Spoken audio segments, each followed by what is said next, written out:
I'm Jamie here. I am here with Lindsay McCary Minor. She's a psychotherapist and really excited to connect with her and kind of see what she's doing with her business right now and how she's helping people during these times. So Lindsay, can you give us a little background on your business? I guess pre-COVID is what we've started calling it. So Totally. Yeah. Pre-pandemic is what I'm hearing too. Words I never thought I would say. So I'm Lindsay McCary Minor. I have a private practice in Denver. It's called Ignite Healing. So I work with women who feel anxious, undervalued, dissatisfied, who just really don't know how to help themselves and could use a teammate in understanding how to really get to know themselves, love themselves, feel empowered, be able to put great boundaries in place to have really healthy relationships. Usually my clients are between 22 and 35. It just tends to be who walks in my door. And then would you like me to talk about post-pandemic now? Yeah. So first of all, how long have you been doing this? How long have you been on your own? So I've been doing this, I started my private practice in the fall. I've been doing this for about 2.5 years, and women are it's a very life-giving thing for me to work with other women and help them really learn how to feel solid and empowered and love their inner self. I love that. So yeah, with everything that's happened over the last couple of weeks, what are you seeing in your business, and what shifts have had to take? What needs are you seeing that you weren't seeing before? Yeah, so there's definitely a really clear shift in existing clients and then people who are reaching out to me now, where the focus is anxiety. This extra time that we have on our hands, where normally people are able to distract from a lot of the internal thoughts and anxieties. People go to the bar, they have happy hours, they can be workaholics, things like that keep us occupied. We don't have those anymore. So suddenly we're kind of faced with the inner thoughts and anxiety that we're normally able to avoid. So clients are looking for skills that they can employ now to immediately calm the anxiety, and then work on some of that internal stuff so that in the long term they feel empowered and able to trust themselves that they can handle whatever storm is next. So it's short-term and long-term work to just manage some of that really acute discomfort. So obviously, I would assume before all of this, you were doing in-person appointments, correct? Yep. So in-person's awesome. I think my office is specifically designed to make people feel really comfortable and at home. So that's definitely something that's different. I can definitely do video calls just as well as in person. It's just a slightly different experience. So, and there's technological difficulty that's, sometimes there's, the Wi-Fi doesn't work exactly right. So there's pixelation and stuff. All day, yeah. Yeah. So I would say generally, I would give it like a 90% rating. It's working pretty well. And so that's definitely a shift, but there are a lot of HIPAA compliant video conferencing options. So that's great. That's been a pretty good transition. The other thing that's major shift for me is that so much of what I do is networking with other women in the community to get to know them. And then once they know me, they feel comfortable sending clients to me. And there's so much relationship building that goes into just the business side. And that was just like guillotined. And I was like, okay, have to change tack. So I'm finding online networking groups. A lot of the networking groups I'm a member of are shifting to fully Zoom. And they're creating structure around how to make sure that everyone's heard. So it's been kind of amazing to watch everyone come together and totally restructure the way that we're doing this networking thing. I keep telling people, it's scary times for all of us, and all of us are really not sure what to expect, especially with small businesses and where that takes us. But of all times for this to happen, for it to be when we have all of these capabilities that we have online and the technology we have, it's still not the same as sitting down face to face with someone and having a conversation. But I'm so thankful that it's happening now and not 10, 20 years ago, when I just can't, businesses wouldn't be able to survive at that point. Honestly, it's so true. And I've been really amazed at how internet bandwidth has been able to keep up with this massive influx of everybody doing this. I was kind of expecting it to just kind of collapse at some point. But I totally agree. It's incredible. And clients are like, video chatting is great. Should we just do this from now on? So I don't have to leave my house. So because I know there's I don't remember what it is. You probably know what it is. There's like an app that you can do like counseling through the app, and I don't know if it's text messages or if you're actually doing video conferences or whatever, but I mean there's also a lot of people who aren't comfortable going in and being in that space, so to like kind of have the help where and when they need it. Yep. I think that opens up a lot of opportunities. So is this something that you, once we get through all this, will continue doing this for some people if that's their preference? Yeah, I have definitely thought about that. I think that when you get into like a texting therapy thing, for some people that can be amazing. And personally, for me to feel like I'm really contributing the most that I can, I work much better face to face. But that's such an awesome resource for people who need sort of a little bit more social distance to get to some of that heavier stuff. But yeah, people in Denver, if they would rather do therapy from the comfort of their home, right? Why not? It's awesome. So what do you do now, especially obviously since you're completely online at this point? What are you doing outside of the networking groups that you're joining? Do you have any other outreach that you're doing to let people know about this? Yep. So I'm getting into having an Instagram and reaching people on sort of social media platforms. I think a lot of people are kind of spending a lot of time on social media because that's where we're getting so much information, good, bad, or otherwise.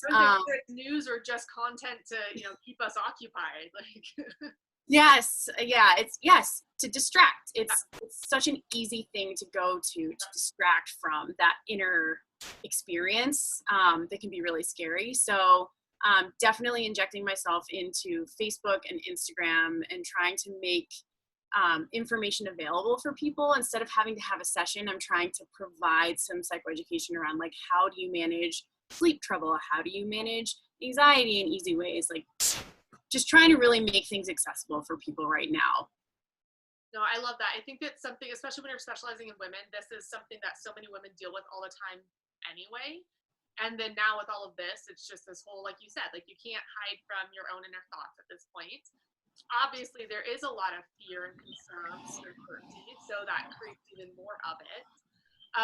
Can you explain a little bit like psychotherapy? So for those of us who don't understand like the different types of therapy and different ways of doing that, what is that versus something different? Like how does that look? Yeah, so there's I am an LPCC, and so I'm a counselor.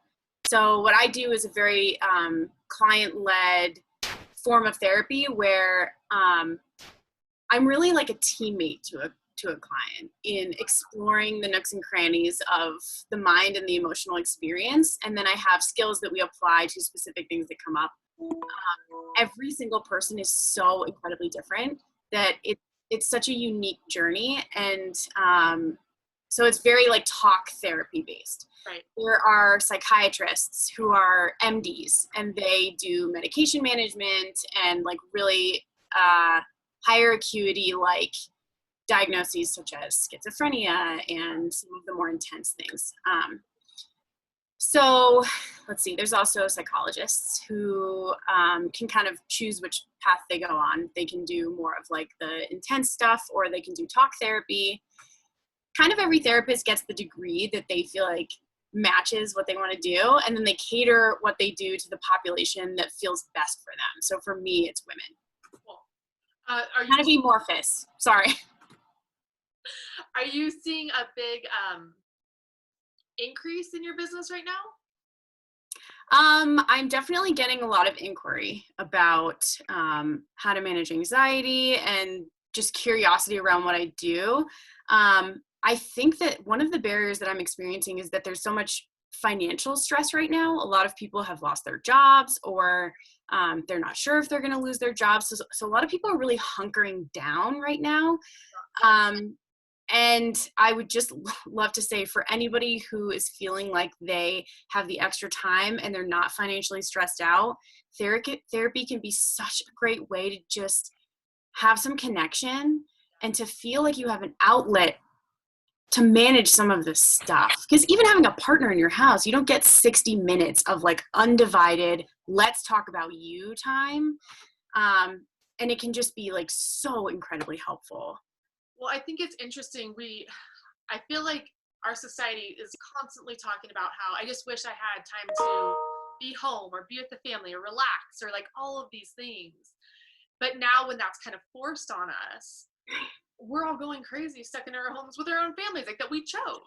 I know, it's funny. I was just talking to a friend the other day, and she was like, the way that I'm operating hasn't really changed. It's just that now I'm told I'm not allowed to do anything else. So that's what I'm struggling with. And I was like, I get that. Our sense of choice is kind of gone right now, which can also just be really uncomfortable for people. Yep.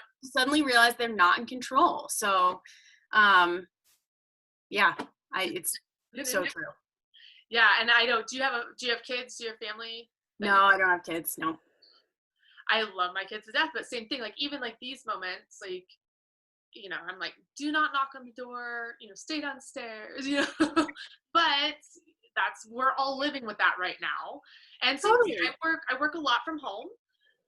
But my kids are usually at school and my husband's usually at work. And so, and even then it can be distracting working from home. And so now it's just like this whole different, trying to create those routines and things where we're still productive and like we're still living and, getting things done. It's not just this waiting pattern.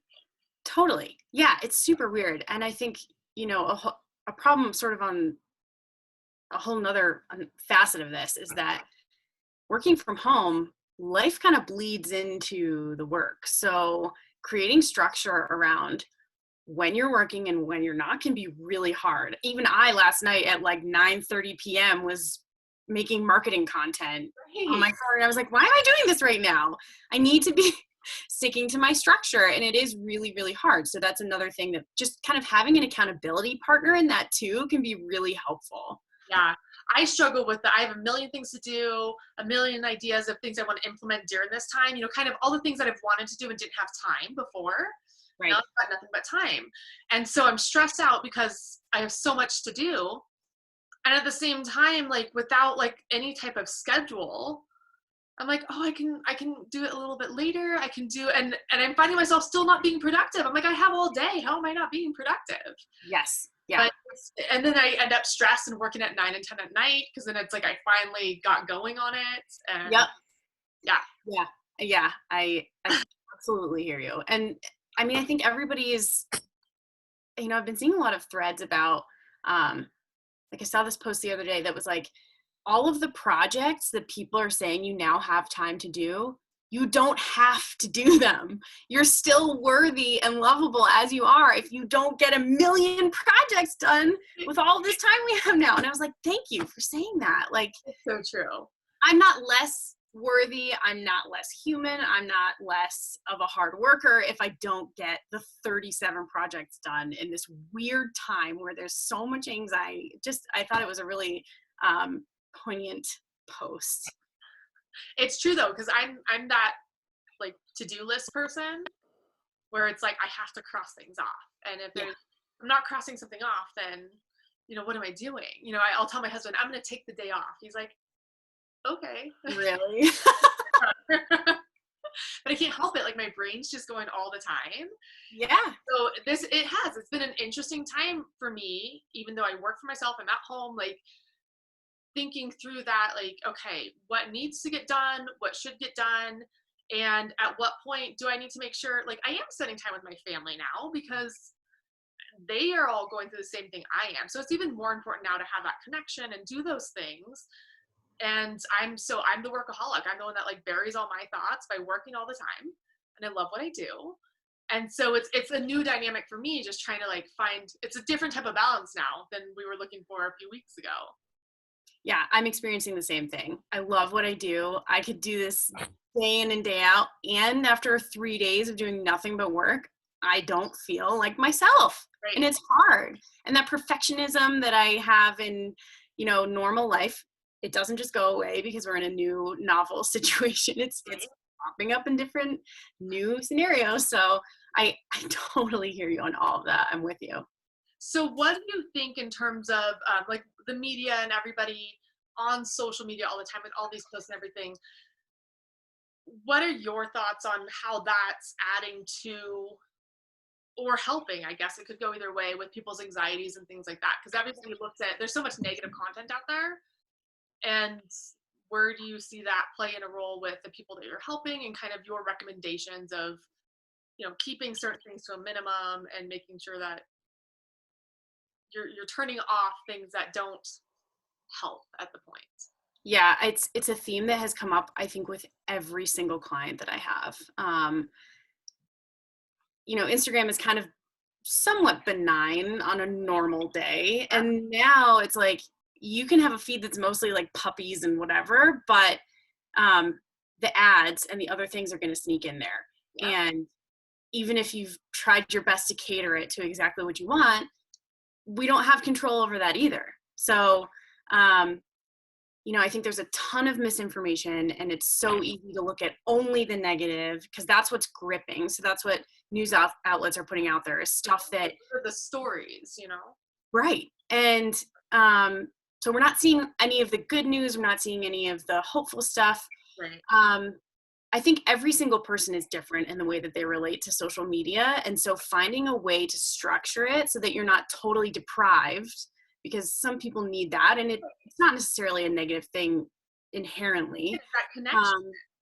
What's that? Again, having a connection, Yes. So, yeah. Yeah. So finding that balance, and it's a trial and error thing. For some people, 1 hour of social media time per day is a healthy place, and any more than that, they start to feel it. Yep. For some people, it's 0. So trial and error for sure. The one thing I will say about that is when we're presented with negative information, especially when we're not expecting it, the whole body has a reaction. Right. So say like I'm on my Instagram, a New York Times article comes up that says, which we found out yesterday, US has the highest number of cases in the world right now. My body releases cortisol. I get that twist in my gut. My eyebrows go up, my eyes widen. I have a body reaction to that. And even if I can switch to something else within 60 seconds, I've still released all of those chemicals. So my nervous system is kicked in, and that accumulates throughout the day. So if you see 50 posts that give you that little twist in the gut, by the end of the day, your nervous system is in overdrive. So finding a balance that keeps your nervous system contained in a way that you can manage the anxiety that's just out there is the key. I like that idea a lot. For me, it's probably just being off social media altogether. Me too. And the simple pleasures in life become a lot more exciting when I'm not looking at Instagram. So walking the dog is like the big part of my day now. And the dogs love it. So thrilled. They love we're home 24/7 right now. They're not seeing the issue. I'm honestly scared to think about the day when things go back to normal and she's like, wait, what? Oh God, you're leaving me now. Yeah. So true. All right. Well, thank you for your time. If someone wants to get a hold of you, how do they do that?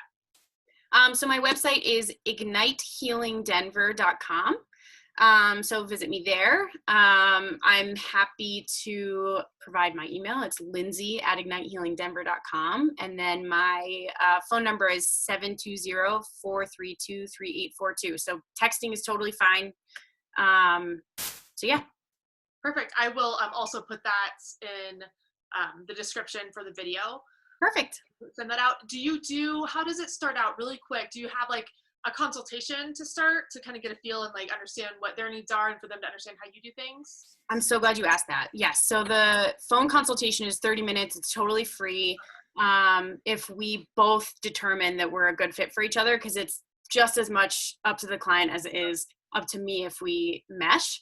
Then I do an intake session, and there's some structured information we have to get through. And then after that, it's off to the races. Cool. All right. Well, great. Thank you so much for your time. It was great talking to you. Thank you for having me. Thanks.